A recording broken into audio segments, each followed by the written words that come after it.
Ian, we got a Patreon. We do. Patreon.com/CU podcast. You go, you pay, you get the full video podcast. You get multiple. You get bonus segments, multiple writings by me a month. This week was Pat. Thank you, Pat, because I was out of town and car troubles prevented us from getting anywhere timely. We also do these poll topics, and we do hangouts once a month. Yeah. So yeah, good times. Okay, here's this week's. This is close. This is good close. And 48%. Do you get offended when others dislike retro games you love? 48%. That would have been a larger conversation, not just yes or no. We would have talked about psychology about that, by the way. And in first place, this is also a larger conversation about, I guess, the movement of retro gaming. With Portland Retro Gaming Expo returning, how will it be different 3 years later? And the reason we bring this up is because a lot of things have happened since the pandemic started. Yeah, a lot of things have happened since the pandemic started. I mean, first and foremost, I think it's going to be a very big convention, bigger than it's ever been. Portland Retro Gaming Expo. We talked about this a little bit when you were talking about Milwaukee, but as far as East Coast or West Coast is concerned, it's probably the biggest. And I would say it's the biggest overall. And I would say nationally, it's probably the most important. It's the biggest retro gaming convention by far. Yeah, you get 15,000 people, up to 20,000 throughout the weekend. It's big. Yeah, I love to go up into the like the green room area where you can get like coffee and whatnot. And there's that window that you can overlook, and you can see everything. Also, I think a lot of the vendors, people generally bring a lot to Portland. Hearing you talk about Milwaukee, in my experience at SoCal, Portland is usually where the good stuff goes. Where the good, you mean in terms of like the marquee stuff? Yeah, for like selling and whatnot. Okay. I have a feeling we're going to see a lot of empty booths by Saturday night. I mean, it's a 3-day event, but Friday is only the arcade. Friday's mostly the arcade. I think everything is going to sell very quickly. I think people are in a buying mood. I know I was when I was at SoCal. I know that you said, I mean, you were talking about how you sold out of stuff by midday on Saturday at MGC. Books were gone by 2 p.m. People are happy to be out again. People have not done this in a long time. And people are spending. People are buying to buy. I think people are buying to support, but I think they're just happy to be out and they want to buy something. Maybe they didn't spend that money. You know, conventions for over 2.5 years. You have money sort of saved up or allocated. Maybe you realize, oh, this is coming back. I'll keep it set here. Some people don't want to buy things until they go to a convention. They can buy it online. It's not the same experience going out and buying the games. It's not the same. You want to go hunt for things. You don't just go on eBay and click search for something. That's part of it. I understand that as well. While people are spend happy, I also do think we're going to see kind of the upper limit of what people will tolerate in terms of prices for certain things. That's a good point. Because as I said at SoCal, I was shocked how much some people were selling things for. Same things that I had. Like I had, NES Action set I sold. I had the Super Nintendo Killer Instinct set. And I almost felt like I was getting taken for a ride because people were asking 2 to 3 times more what I was selling my stuff for. Yeah. It wasn't selling though. That's the thing. It was on the shelf. It was still there.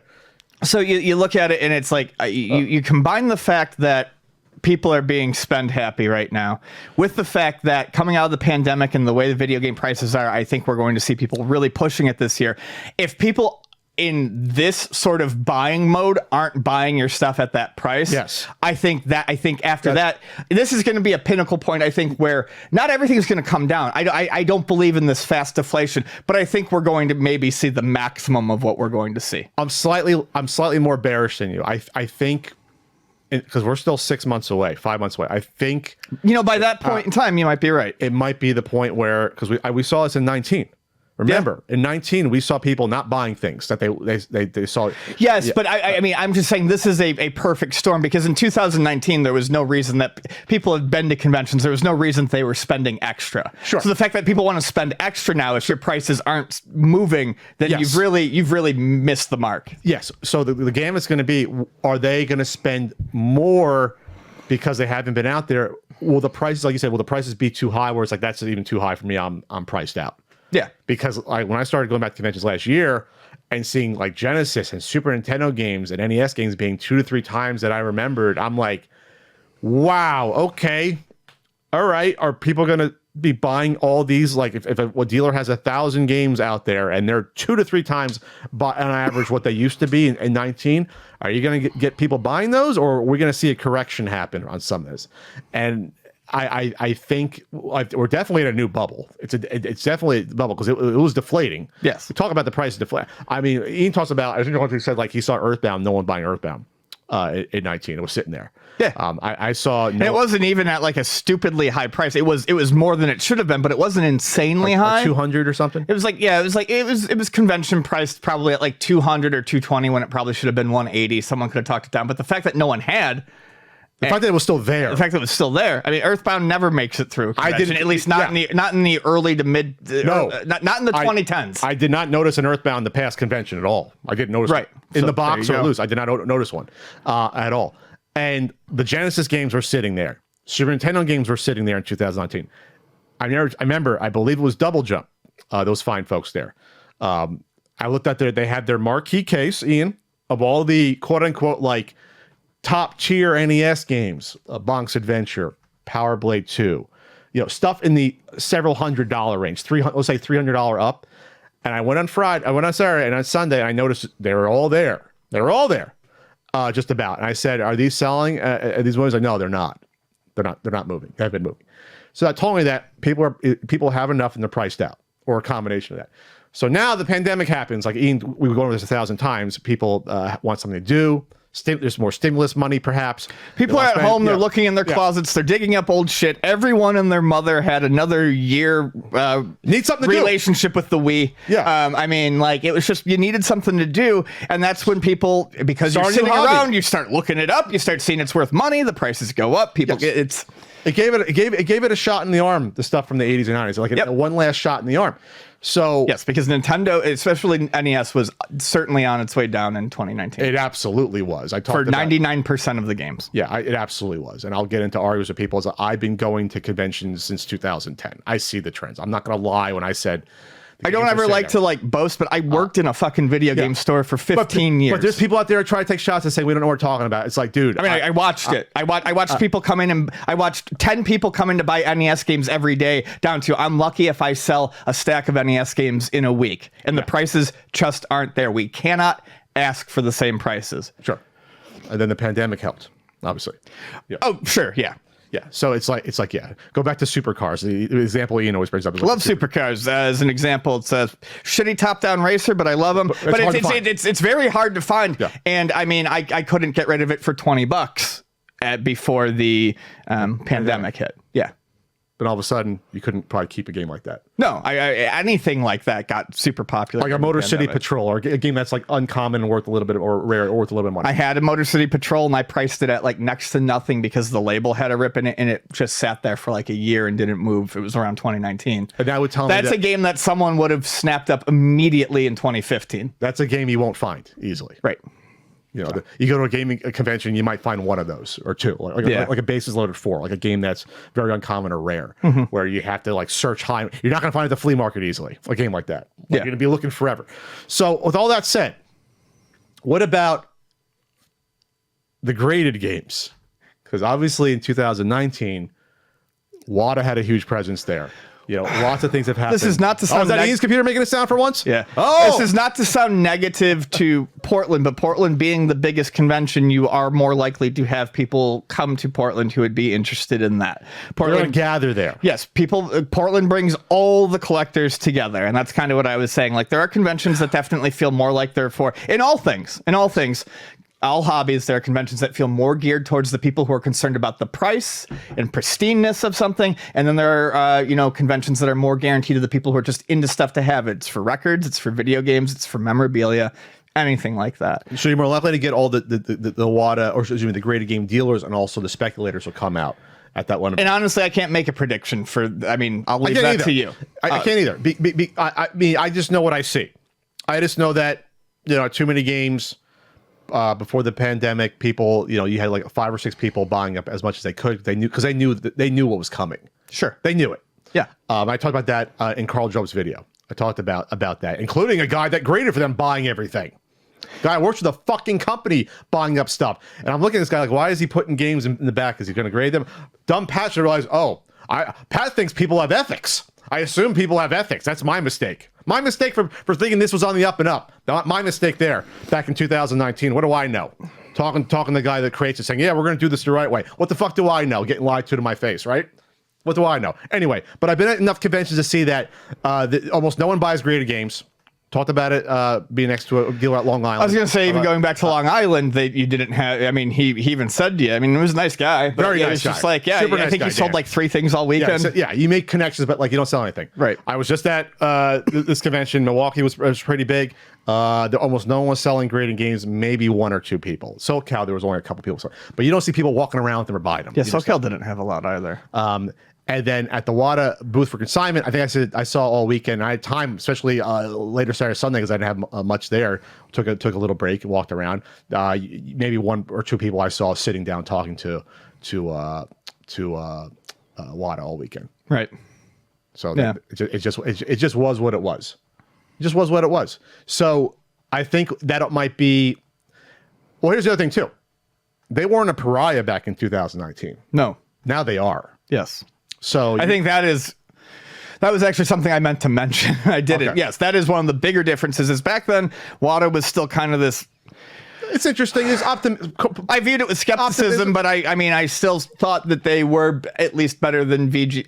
I still thought that we gave them the benefit of the doubt. Yeah, we gave them the benefit of the doubt. We shouldn't have, looking back. I don't feel bad for it. I don't want to be cynical all the time, but yes, I did give them the benefit of the doubt Because a lot of the bad behavior hadn't started yet. Then Yeah. it started happening.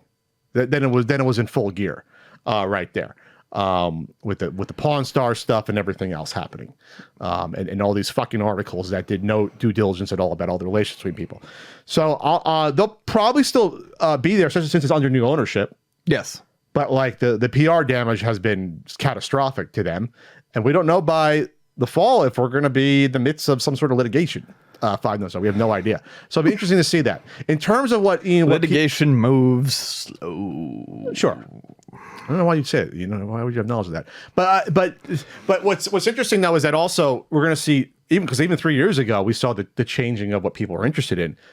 Now 3 years later, if we thought NES was old 3 years ago, now it's fucking ancient, and now it's like you said, it's gonna be stuff from the 2000s, PS2. Yes. OG Xbox. That's going to be more what's focused on. But then again, with people getting back into it, it might be a mix, because I definitely in 2019 saw for the first time rows of green cases of OG Xboxes for sale, and PS2, like it was more dominant versus the 8 and 60-bit stuff. Now, Yeah, I mean, it seems weird to us, but yes, Yes. The booths that used to have the piles of NESs for sale are now going to have as many, I promise you, as many PS2s as they can scrounge up in time for that, because the PS2s are going to fly. Yeah. We're going to be even older, and 3 years is a long time for sort of a collectible hobby or for games. And yeah, it's going to be interesting to see that. I'm not going to say it's be the majority, but maybe closer to 50-50 of 80s and 90s versus 2000 stuff. It'll be more of a shift towards that, seeing the difference, because I definitely was starting to see it a little bit in 2019. I won't be seeing the $1 NES bins that I was seeing in 2019 though, and $2 bins. I think I saw one person in Milwaukee did have that for some games, but. Well, what about in terms of quote unquote influencers? You're gonna have some newer kids there. You get a little Scott DeWaz maybe there, like the more of them. I have no idea. Younger Zoomer sort of people versus us. Maybe it's because I don't pay attention to it, but I personally feel like that. I said this to someone in conversation the other day. Maybe it was you, maybe it was John, but I feel like YouTube in general isn't as popular as it once. I feel like having personalities out to conventions isn't as popular as it once was. Or maybe it's all just younger people and I don't realize it. It could just be that I don't pay attention. I'd be interested in seeing who they have out. I really would. And I mean, I think it's time to get some of the younger blood in there to get people to go to that convention and keep a younger audience coming as you get older people who will lose interest in it and stop going. You want to be able to bring in younger crowds. Yeah, Ian wants to send us to the dog track. So we're saying we're done. Yeah. Yeah, send us to the glue factory. So, Jesus, Ian, just kill us off. That's what you're saying. No, I having gone now to Portland, this will be my 12th year, or I guess 10th one in 12 years, whatever, missing 2 of them. It's definitely going to be interesting with the 3-year layoff to see different. We're going to see mostly. You'll see a chunk of the same vendors. You're going to see new vendors. Obviously, we'll be there. We'll be there in spirit and physically. No, I will be there 100%. I would never miss it. Not for anything. I will try to enjoy it a little more. Well, I couldn't enjoy it last time because I might have had COVID. Who knows what the fuck I had that weekend? But I was hopped up on the acetaminophen the entire weekend. Ian knows that. They had to put my microphone up to like 75 decibels. Yeah. So remember, you couldn't hear me. Yep. My voice was gone. I thought, I'm just talking a lot. No, I was sick. It was a combination of things. Yeah, I don't know. That I'm going to have a lot of stuff to sell this year unless I decide to just completely axe off an entire collection. So really, yeah, I hope to. Well, I hope to walk around. We might have the CU podcast sound keychain thing. I'm looking into those right now, and unfortunately, I'm just really unhappy with all of the options I can find through AliExpress and stuff like that. I looked for like I looked for like 2 hours the other day, and I couldn't find shit. So I'm still looking. I like the idea. I gotta start looking into some different avenues. If anyone out there creates a little keychain thing with multiple sound buttons on it that looks decent, that's what we want to do for the sound button. Well, I mean, ideally, I want to do exactly that, and do like a single one. Yeah, do two. Do one with something I say and one with something you say. Sell them as a pack. Hey, who makes these out there? Get in touch with us. We can get them done. Hey, was there a company on here? Okay, I think they were Namco Bandai. Okay, we'll get. I don't think I'm getting a production run from Namco Bandai, but I think that's who did them. Maybe I can ask Pearl. Used to work there. Yeah, Pearl, you got any production hookups? All right. Well, that was a fun topic, Ian. It was.